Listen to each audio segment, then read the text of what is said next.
नमस्कार बच्चों। इस वीडियो लेक्चर का अपना टॉपिक रहेगा नामकरण, और नामकरण में भी व्युत्पन्न पद्धति में नामकरण कैसे किया जाता है, क्योंकि इससे पहले अपन कर चुके हैं सामान्य पद्धति में नाम कैसे लिखा जाता है। और नामकरण की कुल 3 पद्धतियां हैं जो अपन पहले ही चर्चा कर चुके हैं। कौन कौन सी है?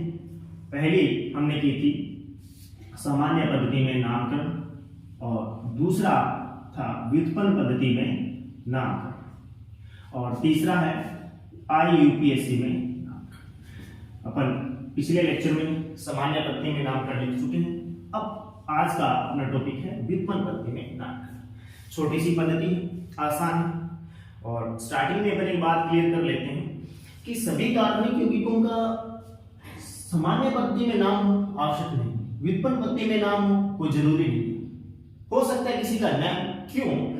क्योंकि यदि अपन सभी यौगिकों का नामकरण सामान्य पद्धति से लिख पाते तो आगे इनकी जरूरत ही नहीं पड़ती, या व्युत्पन्न से सभी यौगिकों का नाम लिखा जाता तो फिर IUPAC की जरूरत नहीं पड़ती। तो IUPAC की खोज हुई, इसका मतलब ये है कि हमारी ये जो बाकी जो अन्य पद्धतियां वो सभी कार्बनिक यौगिकों का नाम लिखने में समर्थ नहीं थी, इसीलिए हम आगे IUPAC तक पहुंचे। पर फिर भी व्युत्पन्न पद्धति जब है तो अपने को इसका पता होना चाहिए।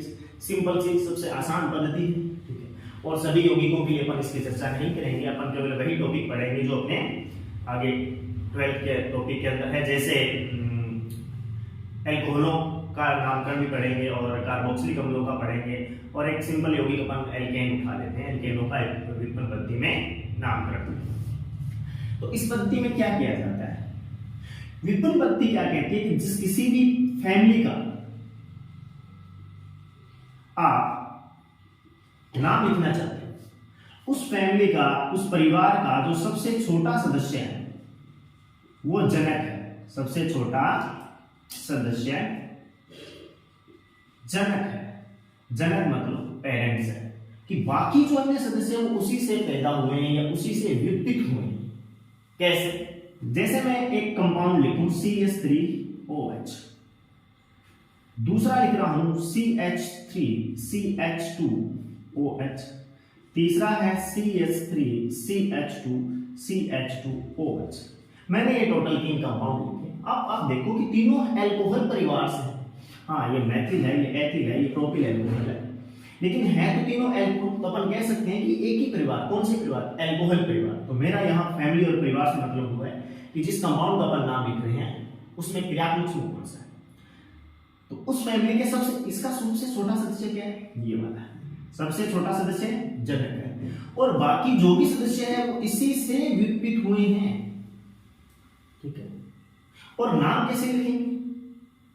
जैसे अपन बात करें कि दक्षिण भारत के अंदर नाम की एक परंपरा होती है कि वहां खुद के नाम के पीछे अपने पिताजी का नाम भी, पापा का नाम भी लिखते हैं। कैसे?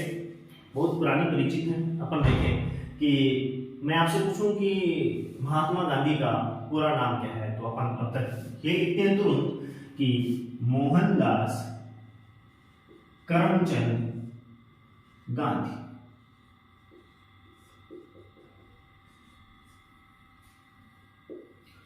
गांधी जी का पूरा नाम मोहनदास करमचंद गांधी। गांधी जी का नाम, गांधी जी के खुद का नाम तो मोहनदास है, ये करमचंद पिताजी हैं उनके। जनक, ये उनके जनक हैं। ऐसे यहां लिख रहे हैं कि जनक का नाम लास्ट में लिख दो और जो है उसको पहले लिख दो एल्केन समूह के रूप। जैसे हाँ, सबसे छोटा सदस्य जनक बता दिया, और जनक का एक विशेष नाम रख दिया जाता है, विशेष नाम। जैसे अल्कोहल परिवार की अपन बात करें तो इस मैथिल अल्कोहल को उन्होंने, या इस एक कार्बन के अल्कोहल का नाम रखा गया है कार्बिनोल। क्या रखा गया है? कार्बिनोल। ये जनक है। बाकी इसी कार्बिनोल से बने हुए। तब हमने क्या करना? कुछ नहीं, पिताजी को पहचान लिया, मतलब जनक को पहचान लिया, CH3OH। CH3OH, लेकिन सर यहां तो CH3OH दिख ही नहीं रहा। नहीं, CH3OH नहीं ढूंढना हमें, एक कार्बन जिसके साथ OH क्रियात्मक समूह जुड़ा है वो जनक है। हाइड्रोजन 3 भी हो सकते हैं, 2 भी हो सकते हैं, हो सकता है किसी एग्जांपल में हो ही ना कार्बन, क्योंकि ये तो हम हाइड्रोजन जो लगा रहे हैं ये कार्बन की संयोजकता पूरी करने के लिए लगा रहे हैं। तो आपको CH3OH नहीं मिलेगा, आपने देखना है कार्बन जिसके साथ OH जुड़ा है। ये देखो, ये है जनक। आगे जो समूह बच गया उसको एल्किल के रूप में लिखो। एक कार्बन का एल्किल समूह क्या कहलाता है? मैथिल। क्या कहलाता है? मैथिल। जनक का नाम अपन लिख देते हैं सबसे पहले कि जनक का नाम तो जी लिखना ही है, और इसके अंदर क्या पड़ा है आगे? मैथिल। तो इसका नाम बन गया मैथिल कार्बन। इस प्रकार नीचे वाले कंपाउंड का अपन नाम लिखें तो कैसे लिखा जाएगा? जनक पहचानिए। जनक कौन? एक कार्बन जिसके साथ OH जुड़ा है क्या? ये क्या बचा? हाइड्रोकार्बन एल्किल के रूप में। दो कार्बन का एल्किल क्या कहलाता है? एथिल। और लास्ट में क्या लिखना है? जनक का नाम लिखना है, जो कि अपन सबसे पहले जनक ही पहचानेंगे। और मैं ये कह रहा हूं कि आपने क्या करना है कि जनक को राउंड अप करते कीजिए ताकि नाम लिखने में समस्या न आए। तुरंत कीजिए, उसका नाम खत्म, आगे जो हाइड्रोकार्बन बचा है उसको एल्किल ग्रुप में लिखिए, एथिल कार्बन। और एग्जांपल देखें, यदि CH3CHOH इसमें वही काम जनक पहचान। जनक की पहचान अपन बता चुके हैं कि कार्बन जिसके साथ OH लगा हुआ है ये है जनक, मिल गया। अब यहां पीछे जो बच गए उसको एल्किल ग्रुप। कितने कार्बन बचे? एक कार्बन और एक कार्बन, टोटल 2 नहीं, टोटल करना ही नहीं है। ये अलग एल्किल समूह है, ये अलग एल्किल समूह है। कहीं आप इनको कह दो कि ये तो 2 कार्बन का एल्किल है, एथिल हो गया, नहीं, ये अलग बंध से जुड़ा हुआ है, वो अलग बंध से जुड़ा हुआ है, अलग अलग है। ये भी मैथिल और ये भी 2 मैथिल हो गए। तो 2 मैथिल हैं तो एक साथ लिख देंगे क्या? Dimethyl carbinol. तो पहले तो अपन कार्बिनोल लिख देते हैं। कार्बिनोल के से पहले क्या लिखेंगे? Dimethyl carbon, dimethyl carbon. एक एग्जांपल और देख लेते हैं। CH3CH2CH3OH। सबसे पहला काम जनक पहचानिए, कार्बन जिसके साथ क्रियात्मक समूह OH हुआ है। 2 हाइड्रोकार्बन एल्किल के रूप में बच रहे हैं समूह पीछे। ये 2 कार्बन का एथिल समूह और 1 कार्बन का मैथिल समूह। इसको पहले लिखें, जो पहले आ रहा है उसको, या जो बाद में नहीं। आप जानते हो कि प्रतिस्थापी या कोई भी एल्किल समूह एक से अधिक है तो अपन अंग्रेजी वर्णमाला का प्रयोग करते हैं। कैसे? ये 2 कार्बन का ग्रुप एथिल ग्रुप है, जिसको अपन अंग्रेजी में प्रोनाउंस करते हैं इसका एथाइल, और ये है मैथाइल या मैथिल बात करें अपन हिंदी में। पहले कौन आएगा? एथिल का ई आता है अल्फाबेट में, एम बाद में आएगा। तो पहले अपन एथिल पहले इसलिए लिख रहे हैं कि अंग्रेजी वर्णमाला में पहले आता है, न कि पहले लिखा है। तो लिखते हैं इसको एथिल, मैथिल, और जनक का नाम लास्ट में लिखना ही है। क्या है अपना जनक? कार्बिनोल। तो बहुत ही आसान सी पद्धति है, कुछ नहीं, जनक पहचानना आपने, जनक को लास्ट में लिखो, आगे जो बचा हुआ हाइड्रोकार्बन या एल्किल ग्रुप है उसको लिखना है।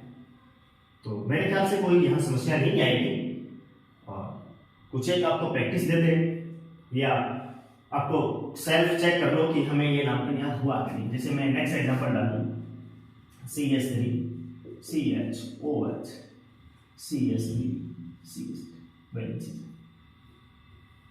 एक इसका उत्तर लिखिए।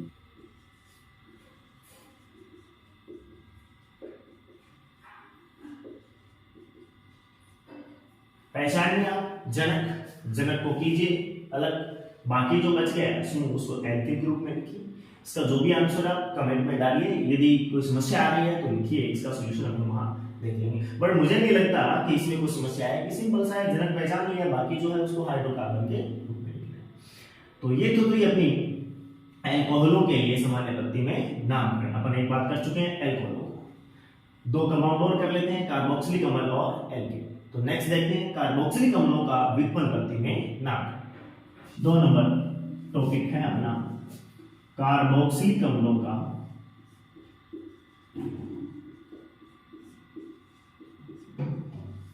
व्युत्पन्न नाम। तरीका तो सेम ही है, क्या?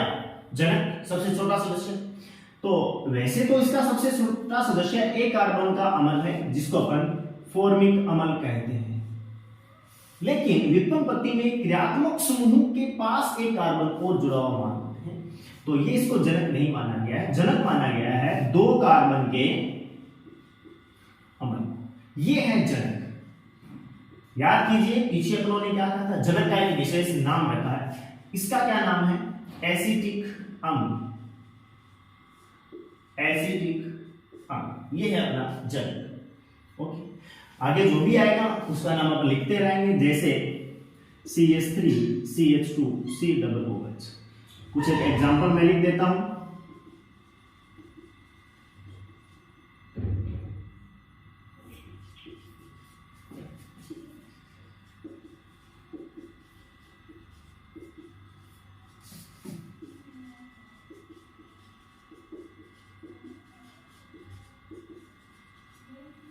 वही तरीका, सबसे पहले जनक पहचानिए। एक कार्बन जिसके साथ C जुड़ा है, एक कार्बन जिसके साथ C जुड़ा है, ये रहा जनक, ये रहे जनक। जो भी बच गया उसको एल्किल समूह के रूप में पहले लिख देते हैं। जनक का नाम एसिटिक अम्ल। आगे कौन सा समूह है, एक कार्बन का एल्किल मैथिल, तो इस कंपाउंड का नाम बनेगा मैथिल एसिटिक अम्ल। मैथिल एसिटिक अम्ल, ये है इसका जनक। सेकंड ये रहा जनक। आगे क्या है, 1 2 3 प्रोपेन, और कौन सा है, नॉर्मल। नॉर्मल लिखो तो ठीक है, नहीं है तो भी चलेगा, क्योंकि ये है कि नॉर्मल के आगे एन लिखो, बहुत अच्छा। नहीं लिखा तो इसका स्वतः मतलब निकल जाता है कि वो नॉर्मल ही है। नॉर्मल प्रोपेन एसिटिक अम्ल, नॉर्मल प्रोपेन एसिटिक अम्ल, ये जनक था। जनक सेम वही तरीका देखो, दो एल्किल समूह दोनों मैथिल, तो क्या लिख देंगे, डाइमैथिल एसिटिक अम्ल। जनक मैथिल एथिल, तो बताइए पहले कौन आएगा, अल्फाबेट में पहले एथिल आता है, तो हो जाएगा एथिल मैथिल एसिटिक अम्ल। एथिल मैथिल एसिटिक अम्ल। तो ये है अपना कार्बोक्सिलिक अम्लों का व्युत्पन्न पद्धति में नामकरण। सब आसान है, बस जनक और जो बच गया उसको एल्किल समूह के रूप में लिखते हैं। तो अगला लास्ट अपन कंपाउंड एक और देख लेते हैं, एल्केन। तो तीसरा टॉपिक अपन स्टार्ट करते हैं, लास्ट एल्केनों का व्युत्पन्न नामकरण। एल्केनों का व्युत्पन्न नामकरण, वही जनक। जनक कौन होगा, सबसे छोटा सदस्य। सबसे छोटा सदस्य है कौन, CH4। इसको माना है जनक, और जनक का एक विशेष नाम भी लिखा जाता है, इसके लिए है मैथेन। आगे जो भी सदस्य है उसमें जनक पहचानिए और लिखिएगा, जैसे CH3 CH3, तो एक कार्बन का एक जनक हो गया, और ये क्या कहलाएगा, प्रतिस्थापी। एक कार्बन का प्रतिस्थापी मैथिल, और जनक का नाम पहले से फिक्स है, मैथेन। CH3 CH2 CH3 जनक नहीं। यहां याद रखें कि जनक कौन सा कार्बन होगा, क्योंकि इसमें क्रियात्मक समूह है नहीं, एक कार्बन को अपन जनक मान रहे हैं, तो वह कार्बन जनक के रूप में कार्य करेगा जिसकी डिग्री अधिक होगी। आपको पता है कार्बन की डिग्री 4 होती है, 4 डिग्री, 3 2 1। ये वरीयता क्रम है कि आप जिस एल्केन का नाम लिख रहे हैं, यदि उसमें 2 डिग्री कार्बन पड़ा है तो 2 डिग्री जनक कहलाएगा, बाकी अन्य प्रतिस्थापी। 4 डिग्री पड़ा है तो 4 डिग्री कार्बन जनक कहलाएगा, बाकी अन्य। तो यहां देखो, ये 1 डिग्री का कार्बन है, ये 2 डिग्री का कार्बन है, और ये 3 डिग्री का कार्बन है। जानते हो इस चीज को,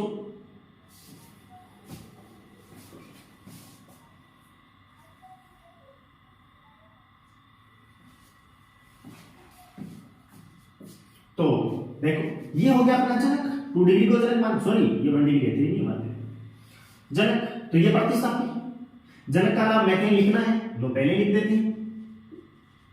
अब मैथिल मैथिल, तो क्या बन गया, डाइमैथिल मैथेन, आसान, अब तो सभी कर लोगे। जैसे नेक्स्ट एग्जांपल लिखें CS, जन कौन सा कार्बन होगा जिसकी डिग्री ज्यादा, ये 1 डिग्री का, ये 3 डिग्री का, ये 2 डिग्री का, ये 1 डिग्री का, ये 1 डिग्री का, तो ये रहा जनक, बाकी सारे प्रतिस्थापित। ये मैथिल मैथिल एथिल, एथिल मैथिल मैथिल, 2 मैथिल है तो डाइमेथिल लिख देंगे, और ये एथिल, तो पहले क्या आएगा, एथिल डाइमेथिल, लास्ट में जनक। ये क्या लिखना है इसको, जनक को, मैथेन। हाँ, तो जिन बच्चों को यदि कोई समस्या आ रही है कि कार्बन की डिग्री कैसे पहचानी जाती है, सिंपल सा 2 सेकंड का काम है। कोई कार्बन कितने और अन्य कार्बन से जुड़ा है वो इसकी डिग्री। ये कार्बन किसी कार्बन से नहीं जुड़ा हो, एक ही कार्बन है तो इसको बोलते हैं सुपर 1 डिग्री कार्बन। ये कार्बन एक कार्बन से जुड़ा है तो ये 1 डिग्री का, तो ये कार्बन इधर एक कार्बन से जुड़ा है तो ये भी 1 डिग्री का कार्बन क्या रहेगा। या देखो ये कार्बन 2 कार्बन से नहीं जुड़ा, डायरेक्ट कितने कार्बन से जुड़ा है, डायरेक्ट तो इसी एक कार्बन से ही जुड़ा हुआ है तो इसकी डिग्री 1। ये बीच वाला कार्बन देखो, इस कार्बन से भी जुड़ा है, इस कार्बन से भी जुड़ा है, तो 2 कार्बन से जुड़ा है ना, इसकी डिग्री होगी 2। इसमें देखो ये वाला कार्बन इधर इस कार्बन से भी बॉन्ड बना रहा है, इधर इस कार्बन से भी बॉन्ड बना रहा है, इधर इस कार्बन से भी बॉन्ड बना रहा है, टोटल इस कार्बन ने अपने साथ 3 कार्बन को और जोड़ रखा है तो इसकी डिग्री है 3। मेरे ख्याल से समझ गए होंगे। यदि समझ गए हो तो आप इसका उत्तर लिखना कि इसका यदि आप नाम लिखोगे तो क्या नाम लिखा जाएगा व्युत्पन्न पद्धति में। डिग्री निकालो, जिसकी डिग्री ज्यादा वो जनक, क्रम देख है, जिसकी डिग्री अधिक वही जनक, बाकी सब प्रतिस्थापी को बोलेंगे। एक और लिख दे साथ ही साथ,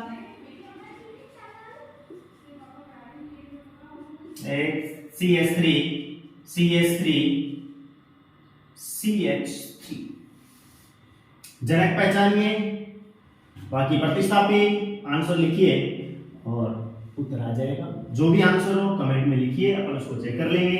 तो कुल मिला के बात अपनी की जो 11th और 12th तक का जो भी व्युत्पन्न पद्धति में नामकरण ओपन कर चुके हैं। सिंपल तरीका, जनक पहचानिए, लास्ट में जनक लिखा जाएगा और उससे पहले जो भी हाइड्रोकार्बन एल्किल समूह है वो प्रतिस्थापी के रूप में